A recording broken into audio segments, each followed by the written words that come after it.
Halo, sebelumnya perkenalkan nama saya Mirakel Cristiano Cornelius Bandanga. Saya dari program studi pendidikan seni tari. Kami dari kelompok 1 akan menyampaikan poin-poin yang terkandung dalam bab 2 pada buku Quantum Learning yang dapat teman-teman terapkan atau inspirasi pada dunia pendidikan ketika menjadi tenaga pendidik. Pada usia 4 tahun, struktur neuromotor sensorik dan kemampuan kognitif emosional berkembang sebanyak 80%. Motor sensorik dapat berkembang melalui kontak langsung dengan lingkungan.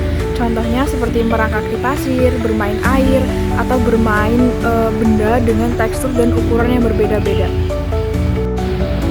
Sistem emosional kognitif dapat berkembang melalui bermain, meniru, ataupun pembacaan cerita. Contohnya seperti bermain peran dokter-dokteran, jual beli, kemudian pembacaan cerita ataupun dongeng, kemudian melihat ekspresi orang, kemudian meniru.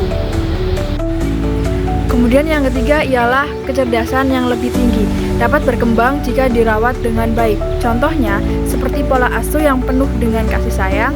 Yang kedua, pemberian lingkungan yang mendukung. Kemudian yang ketiga, seperti menghargai proses daripada hasil. Perkenalkan, nama saya Teresa Diandra Rasanti dari Prodi Pendidikan Seni Musik Fakultas Bahasa dan Seni.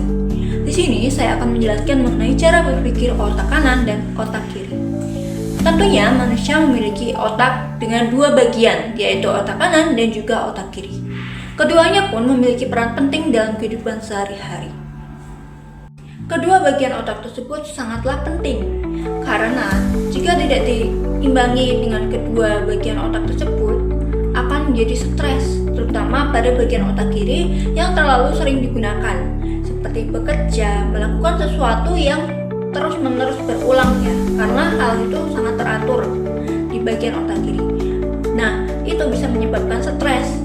Tapi kita bisa menghilangkan stres itu menggunakan otak kanan, yaitu bisa seperti mendengarkan lagu, melihat visualisasi yang membuat kita senang, dan juga berkreativitas, melakukan sesuatu yang bisa memberikan nilai-nilai estetika. Keduanya memiliki proses berpikir yang berbeda. Yang pertama ada otak kiri, yang memiliki ciri yaitu logis, sekuensial, linear, dan juga rasional. Hal itu tentunya sangat teratur. Contohnya seperti membaca, menempatkan detail dan juga fakta, serta simbolisme. Namun, berbeda halnya dengan proses berpikir otak kanan. Ciri-cirinya yaitu acak, tidak teratur, intuitif, dan juga holistik. Dan tentunya hal itu bersifat nonverbal. Contohnya yaitu seperti perasaan dan emosi, kesadaran dengan perasaan, pengenalan bentuk dan pola, musik, seni, kepekaan warna, kreativitas, dan juga visualisasi. Nah, perlu diingat bahwa setiap manusia itu memiliki proses berpikir yang berbeda. Ada yang memiliki keseimbangan antara otak kanan dan juga otak kiri, namun sebaliknya juga ada yang antara otak kanan dan juga otak kiri itu tidak seimbang. Nah, bagi mereka yang seimbang, itu akan sangat terbantu dalam kehidupan sehari-harinya. Namun sebaliknya, bagi mereka yang tidak seimbang antara otak kanan dan juga otak kiri, akan kesulitan, dan itu yang membuat stres.